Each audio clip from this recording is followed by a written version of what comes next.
Hi, I'm Ted Nelson with another dollop of computers for Cynics. Today's helping Pooey Wars, the dance of Apple and Microsoft. Two stories which are really one, but you can't understand them alone. Microsoft is created by two college dropouts named Bill and Paul, an ideal partnership between aggressive and quiet. They'd already had a successful software company in high school.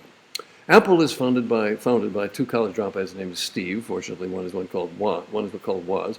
An ideal partnership between aggressive and quiet, and they'd already done business stuff together.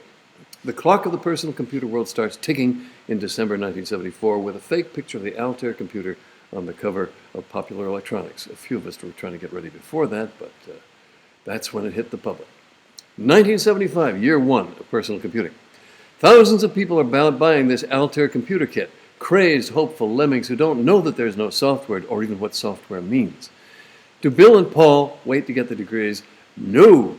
They drop out of Harvard, and Bill phones Ed Roberts, the head of MITS, who makes Altairs, and says they have a version of BASIC that will run on the Altair, which would be the first personal software available anywhere, if they actually had it. Ed Roberts says, show me. Bill and Paul drop everything to develop BASIC on the Harvard PDP-10, and they do it in 3 months. This is the first legal bullet they dodge. Harvard never goes after them for this development using university resources. Paul demonstrates their BASIC to Ed Roberts in March. Roberts grabs it. Their BASIC will be called Altair BASIC. And on April 4th, 1975, they found Microsoft with no backers to interfere. 1976, year two of personal computing. People still have to buy kits and build them themselves, and nobody yet is selling a full computer individuals can buy, meaning under $10,000. MITS is acquired by a company called Pertec, who think they're buying Altair BASIC. Microsoft dodges another legal bullet. Bill gets it to keep BASIC. It becomes Microsoft BASIC.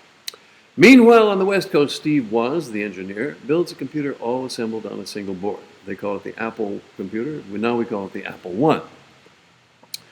Jobs, the salesman of the two, thinks the Apple I will be a success if they sell 50.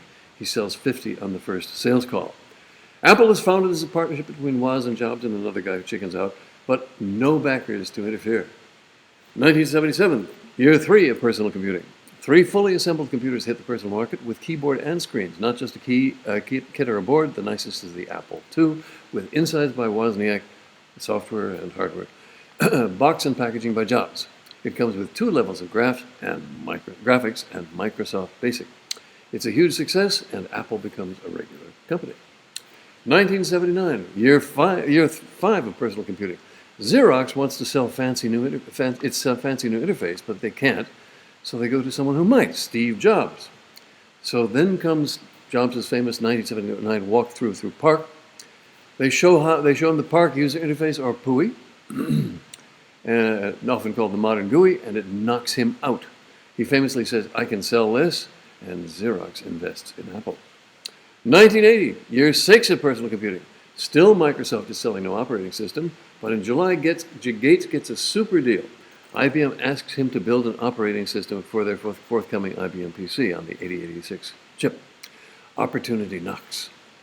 Now, it just so happens that Gates knows a guy named Tim Patterson, who has already created the operating system that IBM wants, which Patterson calls his quick and dirty operating system, or QDOS.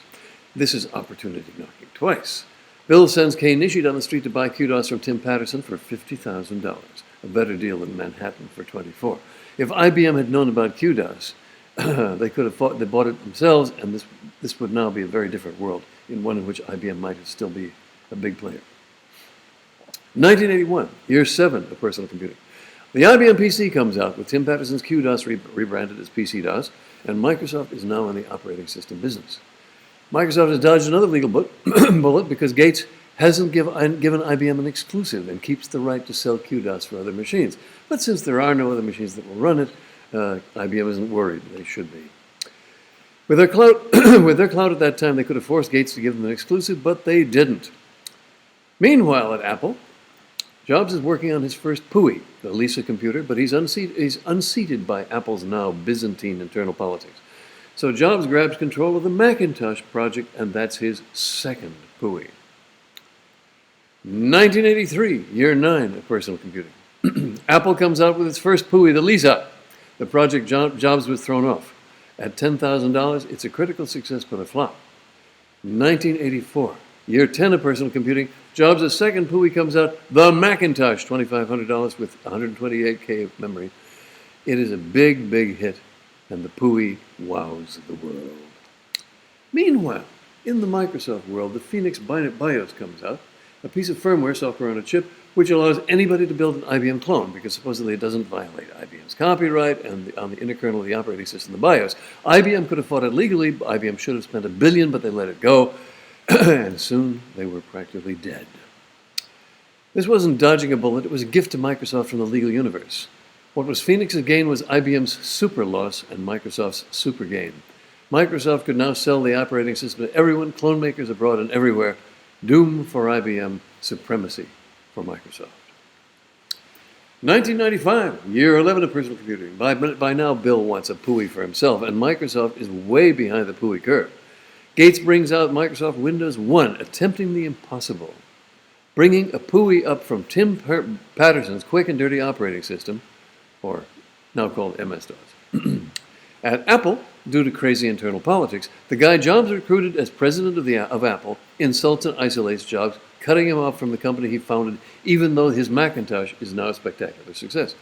Jobs leaves Apple, sells all but one share so he can go to the stockholder meetings, starts Next Incorporated, another computer company. He's rich. He doesn't have to do all this. But on he goes. 1986, year 12 of personal computing. Jobs buys Pixar. Wish we could discuss that. 1987, year 13 of personal computing. Microsoft Windows 2, still a clumsy PUI, but pushing onward. 1988, year 14 of personal computing. Apple sues Microsoft for imitating the PUI. Why? Apple didn't invent it. Park invented it, but evidently Scully, the guy who fired Jobs and is now running the company, kind of, evidently Scully thinks it's their property, and so they waste a lot of money on the big lawsuit. Meanwhile, at Next Incorporated, Steve Jobs brings out his third PUI, the Next Machine, a critical success, but too expensive at $6,500 and a business flop. Jump to 1993, year 19 of personal computing. Under Scully, Apple has been sinking. Scully leaves Apple, but the board doesn't want Jobs back. 1995, year 21 of personal computing. Apple gets closer and closer to bankruptcy. As Apple sinks, Microsoft rises. Windows 95 comes out. Still built up from QDOS, Microsoft's first real triumph in the PUI wars. It allows long file names. 1997, year 23 of personal computing. The board of Apple capitulates. It's either bring back Steve or liquidate the company. Jobs is asked back as interim CEO. This is like the old Western movie where the cowboy is hanging by one foot from the galloping horse and manages to pull himself back into the saddle. Steve's first trick is to borrow $150 million from Microsoft, since Apple is broke. Why does Jobs borrow the money? He has it. He could put it himself. Hey, why should he? Why does Bill lend him the money? Bill needs a competitor because the U.S. government is breathing down his neck with antitrust. 1998, year 24 of personal computing, the government bears down on Microsoft with an antitrust prosecution. Year 2000, year 26 of personal computing. In the antitrust case, Judge Jackson orders the breakup of Microsoft. Didn't happen. Year 2001, year 27 of personal computing. Windows XP takes Microsoft to the pinnacle of the PUI wars. Meanwhile, in the antitrust case, Microsoft consent decree ends the antitrust with a few slaps on the wrist. Microsoft has to reveal their interfaces for a certain length of time and give copies of their software to schools. Hey, don't throw me into the briar patch. 2002, year 28 of personal computing. Apple's Macintosh gets a new operating system, OS X. Steve Jobs' fourth PUI. Jobs has done the impossible. The old Mac operating system, which he created but which had gone from bad to worse, was fundamentally broken, so he dared to start over, inflicting it on users incrementally, trying to hold his fanatical customer base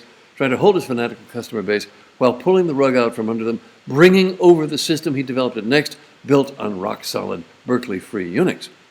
Let's take the cowboy analogy one step further. It's as if the cowboy, having climbed back into the saddle, pulls another horse into the saddle behind him. And the Mac, which was less reliable than Windows, is now more reliable. Plus, it contains Unix, giving back the right to program that the original PUI took away. Year 2006, year 32 of personal computing. Jobs moves the Mac to the Intel chip so that Windows can also run on the Macintosh. A brilliant ploy. So now you can run everything on the Macintosh. You have Windows running, Macintosh operating system, OS 10, and even Linux, and of course Berkeley Free Unix. Meanwhile, Microsoft, with Windows Vista, creates a new PUI look that many users do not like, imitating Macintosh appearances, but without the integration or clarity that is Jobs' personal hallmark in these operating systems. Sorry, no time for the iPod, iPhone, etc. So that's a summary of the integrated operations, the integrated interplay between Microsoft and Apple over the years. To wind up, both companies were started on a handshake deal between two friends. One fiercely controlling and good at publicity, the other satisfied to stay in the background. Few partnerships have relationships so complementary and stable. Both companies were founded with no investors, allowing the founders to pursue visions no investor would have understood, believed, or allowed to continue. Both companies have fierce loyalty among their galley slaves. Customers. Both companies play fast and loose with alliances and with standards. Both companies have cleverly worked out their own monopoly positions. Bill and Steve knew each other from the start. Both men were strong-willed, clear-minded, incredibly competitive, and screamers. Neither invented anything that I know of, but though their names are in patents. Bill Gates is very conventional, a tennis and country club kind of guy who wanted to be very rich just to buy the country club, but not explore new worlds or even leave Seattle. Bill delegates, and as far as I know, left the polishing of each part to the guy who ran it. Bill extrapolated technicalities. His vision was seeing how each new product would fit into the world as it is and communicating that vision to other conventional people like himself. Steve Jobs was a horrible person, a terrible human being, treated people like total shit, and a great artist. Jobs was really basically an auteur, a movie director. Like a director, he thought he delegated provisionally, but he could overrule anything. He had the taste and the clout to tell people to redesign, rearrange, recombine, like a movie director, and the aesthetic sense to keep changing things till they looked just right to him. Steve easily saw what others could not. Others did not see the marketing potential of PUI. Others did not see the marketing potential of Pixar, which by and by took over Disney. Steve was able to see beyond a world that did not exist, and plan the user experience in this world which did not yet exist, just as a movie director plans the user's experience in the theater. Cynical reporters accepting the minority Microsoft view would call Jobs' outlook the Steve Jobs reality distortion field. But in the grips of this reality distortion, Jobs took a bankrupt company, ready for dissolution, to the largest corporation in the world in just 15 years. Whose reality was distorted anyway? Nobody else in the computer field has had both the taste and the political clout to enforce that taste in software designs and hardware designs. But of course, Apple sells software in the guise of hardware, as we all know. Nobody has the power to enforce their taste in the computer field unless they do the programming themselves. Will any large computer corporation ever again find another person with that level of taste and give that person the control to create such a vision? Not bloody likely. Thank you.